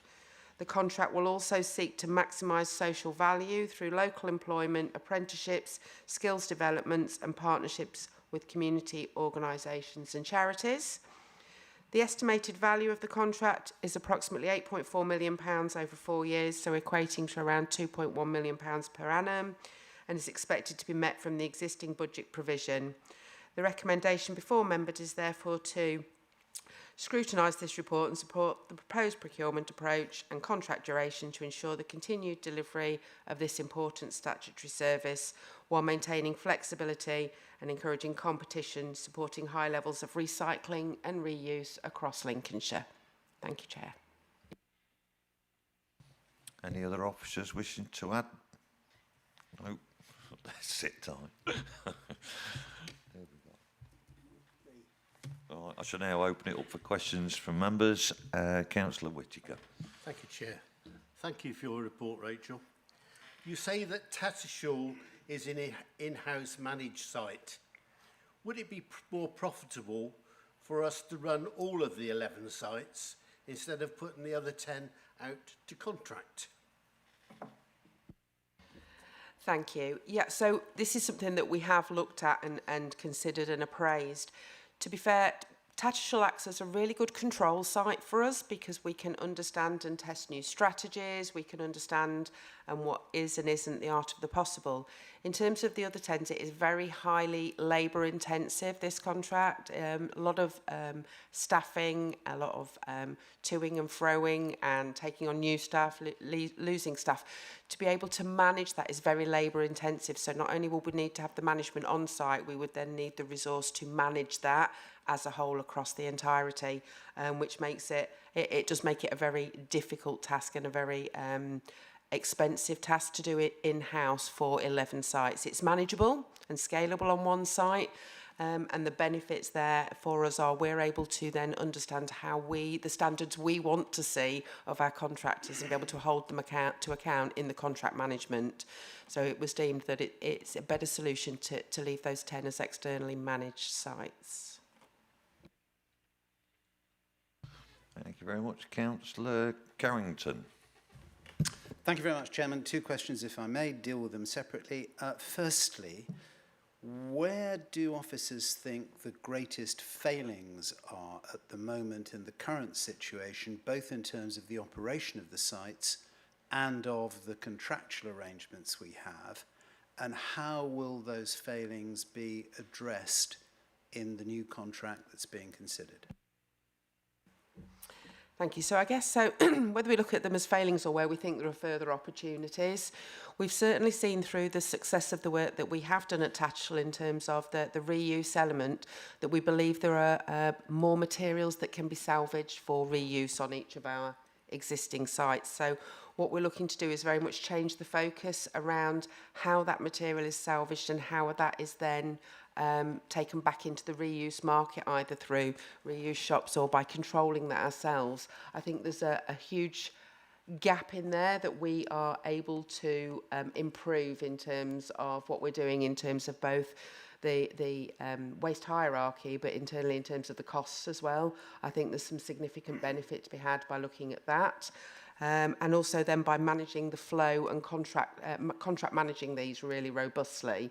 We have a series of performance indicators that are in the current contract that we will test and refine, and through contract management we'll be making sure that we are holding all contractors to account on each of those.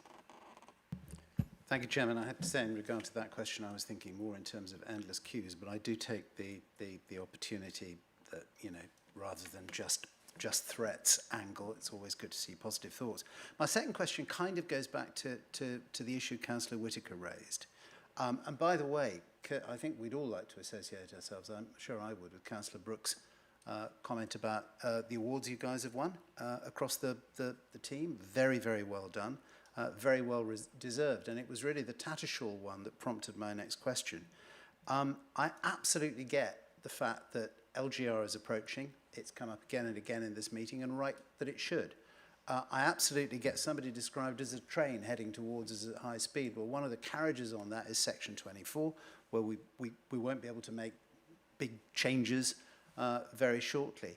Understand all of that. But there's Tattershall, now an award-winning example before us. I am aware that private sector outsourcing can be more efficient. I'm also aware that it can be less efficient and to deliver less well. I'm also aware that within this county, my own district, for example, we kept waste collection in-house. It is not wasteful, it is highly cost-effective, and it is an excellent service, so we can import things. I get the whole LGR's coming, TUP, all of those issues, but would it not be useful to look strategically, perhaps on behalf of our successor authority, and we've a bit of an idea who that might be, at the potential of in-housing this, because the differences in the service that's being delivered between us doing it in-house and an external contractor doing it are so marked. I think Nicole was going to come before. Yeah, I'm not quite sure if there was a question in there or whether you were just giving a view. Your question was? My question was, could we, notwithstanding LGR coming down the track, take a strategic overview of the benefits of in-housing, even if we are incapable of doing that for operational reasons ourselves before LGR and because of LGR, in the interests of our residents who are getting so much better a service from the in-house HWRC compared to the others? Thank you for the clarification. So yes, we have done that. I think, as Rachel has described, Tattershall was an opportunity for us because it was brand new. It was designed in the way that modern sites are supposed to run. We were able to bring in right from the very beginning how we would want it to operate. In an experimental way. It is small, it is discreet, it doesn't carry the volumes of the other sites, which are much older and designed in an older in the kind of the less modern way. So we have done that review. It was one of the considerations, and it wasn't found to be best value for money. I also think the comparison of a small discrete site across the other sites is potentially slightly misleading for us. So we have done that. Anything in the future would, of course, be for those unitaries to consider. Thank you, Chairman. Thank you very much. Councillor Baxter. Thank you, Chair, and thank you for the report. I welcome it. I certainly welcome the open procedure, not wanting to go back over old ground, but it's really good that anybody, it seems like anybody that's got the qualification can bid for this. However, picking up on Councillor Carrington's thread, we were told at the beginning by the portfolio holder that Tattershall is award-winning, a model of how HWRCs can be run, market-leading and all that. It seems to be the only one that we run directly. And without wanting to add to Councillor Carrington's socialist narrative of bringing everything under the control of the state, sorry, I'm kidding. I mean, I'd certainly think it would be easier to go through LGR to bring things in-house, mess about with local government, and then let the new authorities decide whether or not to take it out to the market. But the question is, on the one hand, we're saying that Tattershall is a model of excellence. On the other hand, we're saying it's too expensive. Which one is accurate, Chair? So I believe they can both exist in at the same time. We are able to use Tattershall in a way that was deliberately designed. It is our benchmark. It isn't the most cost-effective way of running one of those sites because we simply don't have the economies of scale. And there are many companies out there who are specialists in this. That is their whole remit and their entire purpose. So I wouldn't want to mislead the committee members that the other sites are badly run or indeed have been badly run. It's simply that we are able to experiment in bringing new things online and new ideas because we have control over that particular site at Tattershall.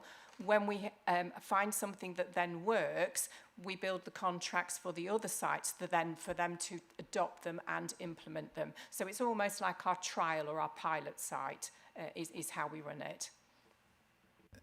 Thank you, Chair. So I'm sure that we wouldn't have put into our bid to win the award that it's not the most effective, cost-effective way to run a site. But I understand what you're telling us.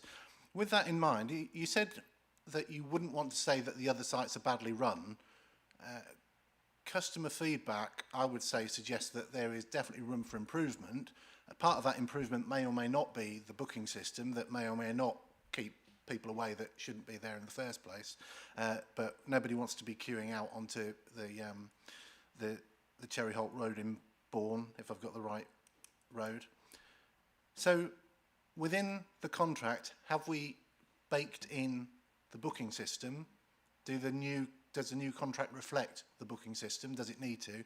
And secondly, does it bake in the targets? Because every other meeting we get performance targets which show that overall our household waste recycling centres are not meeting the target of, I think, 80% recycling. And that seems like if someone else is running the site for us, that should be their problem, not just ours. And part of that, the final question, is about the profit from recycling and managing this waste. If there is a profit, who keeps it? Is it shared? Is it ours? Is it the operators? And in Norfolk, and I'm sure other places, there are quite a lot of reuse shops. I don't know about you, Chair, but whenever I go to the tip, if it weren't for the people stopping me grabbing stuff out of the skip, I'd take home more than I went with. So there is scope for selling stuff. It's possible to sell stuff. Do we do that? And if not, why? I can pick those up from you, for Councillor Baxter. So in terms of the reuse element of this, so in previous contracts, it was the responsibility of the contractor to, the specification said you will salvage and you will then sell and we will share any income. We're not seeing a lot coming in, and the benefits, as Nicole's explained, of Tattershall as a test site has actually allowed us to see, we can now see what percentage of materials comes in there that is salvageable. So as one of the targets and the performance indicators, we are looking to say, we expect you to pull X percent of materials out. If you do that, we will then arrange whether that be reused through a shop or onward sale. That income then becomes part of the revenue from the site to run the site. We will then look to say, and we're looking at a mechanism that says, if you pull over this amount, then we'll incentivise you and we'll share some of that in order to try and, as you quite rightly say, to maximise that reuse. And I like you, when I go to Tattershall, never leave empty-handed and always buy something from the shop. So, but within those targets and those key performance indicators are the ones that are now saying, or will be held to account through robust contract management. We expect you to hit the recycling rate of, I think what 75% is actually the target. And if not, we can understand why. And as we've talked about in numerous committees, a lot of the demand, the material that goes in, green waste attributes a lot of the percentage calculations for recycling, so we're dipped. But I'm also really keen that we'll look at what's going into our non-recyclable streams, and we will hold to account the contractors to ensure that they are checking what's going into non-recycling. Shouldn't be going into a recyclable stream or pulled out for reuse. So there's a very different focus on this specification to previous years, and the performance indicators will be in the specification. Thank you, Chair. That's encouraging. Is there a penalty for poor performance? You said you will hold them to account. How close to the fire can you hold their feet, and can they actually suffer a financial penalty? And the question hanging is about the booking system and whether it's baked in. Yes, so there will be performance financial penalties in the contract. In addition to that, if there are repeated failures, then there is escalation within the contract to deal with that, ultimately default notices, and then potentially termination if there are multiple defaults. And to pick up on the booking system, obviously this is a contract for managing the sites rather than access to the sites. The specification will, or does it in its current form in the draft, say that the contractors will be responsible for using any system whereby to manage access to the site. So they'll be made to make sure that they're adhering to the overall process from the county. Lovely, thank you very much.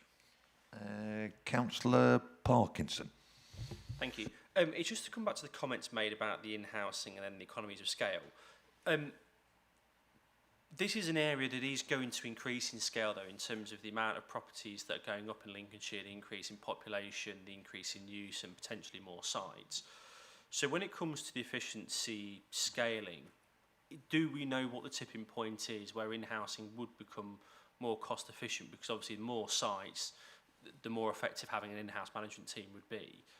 Is there a tipping point there that we're aware of? I guess at this point the answer is probably no. We don't quite know what that is because we don't know what we make an assumption based on current budget what they're going to come in at.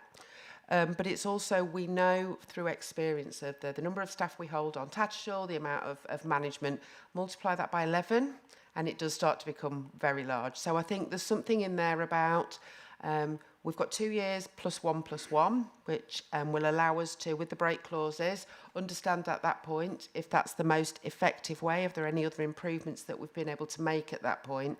I think one of the things as well we need to be really, really good at, and we are really good at, is to manage these contracts to ensure that they deliver the efficiencies as we're able to then, within the contract length, assess the effectiveness. Bringing them in-house now, we wouldn't have the time to do this side of March effectively. Sure. So the only point on that would be, obviously, the contract length itself suggests that we're leaving the door open to that, because when you have a 2-year contract, basically the new council are going to be able to make their own decision on that. It's never a straight, just times that number by 11, because the number of staff, but also the management function would serve several sites, so it's never a straight multiplier. And I think that's where the issue of the economy of scale comes in, where you could have a management team that serve all 11 sites rather than just serving one. So that's the only point that I'd put back to that. And completely take that on board. I think when we work with the existing contractors now, 11 disparate sites at that point, there are currently 2 contractors. We do hear about, you know, one's got 3, one's got 7. We have a shortage of staff here and a shortage of staff there. To try and replicate that in one management team would need a lot of planning and structure. It's not impossible, but it's not there at the moment. But no, take that on board. In terms of the length of contract, it mirrors what we've put out and it mirrors what the market are saying that they would like. 2+1+1 is kind of a standard term at the moment. It'll allow us as well to align that with our haulage contract. So the haulage contract for HWRC Extremes has got a further period that would align the 2 end dates. And strategically, we're looking at actually what would we put in a specification to allow the management, which includes effective haulage, for those economies of scale and start to bring those in. So trying to take all the independent contracts and see where going forward there are more than just staffing economies of scale to be had. Thank you. Councillor Wimhurst. Sorry, Chair, all okay. I think all my questions have been answered. All right, marvellous. Anyone else? Councillor Carrington, how many this time? Just a quick supplementary, going back to something Nicole said, and I absolutely agree with her repeated points about value for money. You mentioned you'd already done that review. I just wonder, and it may be that it has elements of commercial confidentiality, but I wondered if on some basis that could be circulated just as helpful background to the members of this committee. I'll certainly look into what we can share with the committee. Councillor Carrington, no problem. Thank you for that. Thank you, Chairman. Thank you all. Anyone else? No, that's good. Thank you. Right, well, thank you for your questions and comments. Now concludes discussion on the item. A summary of your comments are captured by the Senior Scrutiny Officer that will be shared with the Executive of the Environment for consideration.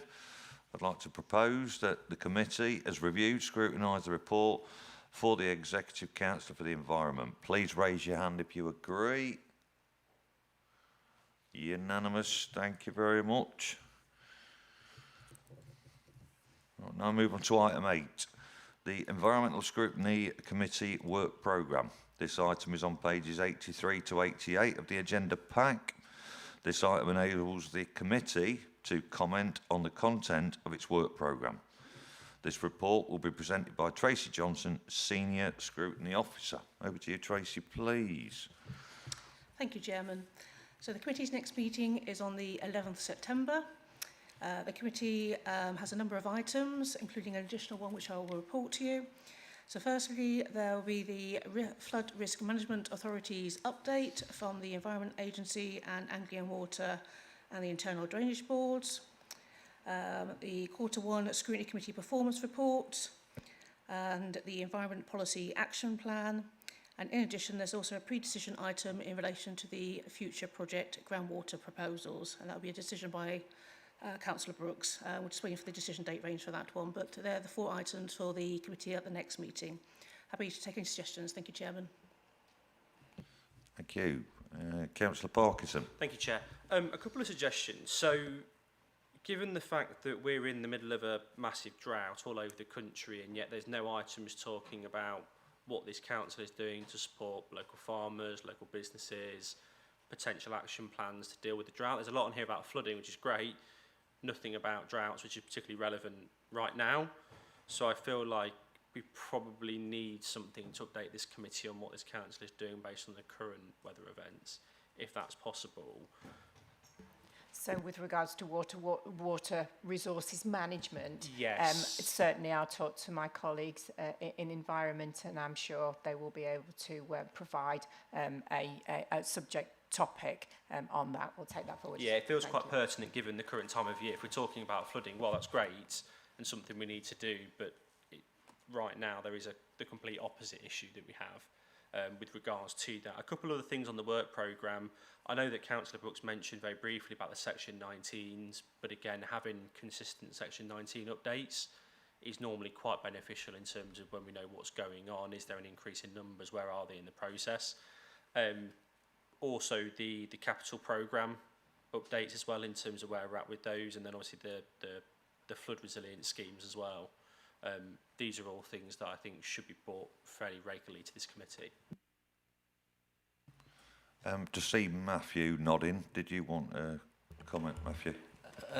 Just to briefly endorse, I'm quite happy to bring those forward as part of the Flood Risk Management Authority updates, so we can give a little bit more detail on the Section 19 reports and confirm where we are with our capital programme, just so you're up to speed with how things are developing, and I'm more than happy to do that as part of that item if that works for you. Yeah, I think it's really great to give us as much detail as possible around everything so that we're fully aware of what's going on. Absolutely, very mindful. We're of course on site with a few locations at the moment, so if nothing else it's an update to see how those are going, so happy to do that. Thank you very much for that. Councillor Carrington. Yeah, just to say thank you to officers and to the chairman. I had asked for groundwater flooding and rooftop solar to come back, and there they are on the work programme for September, so thank you. Thank you. Does anybody else wish to comment on the work programme? No? Fantastic. Thank you. I'd like to move that we've approved the planned work programme for 26-27 subject to consideration of any items highlighted in today's discussions. Can you please raise your hands if you agree? That's unanimous. Thank you.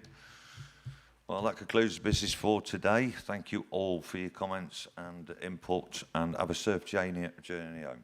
Thank you.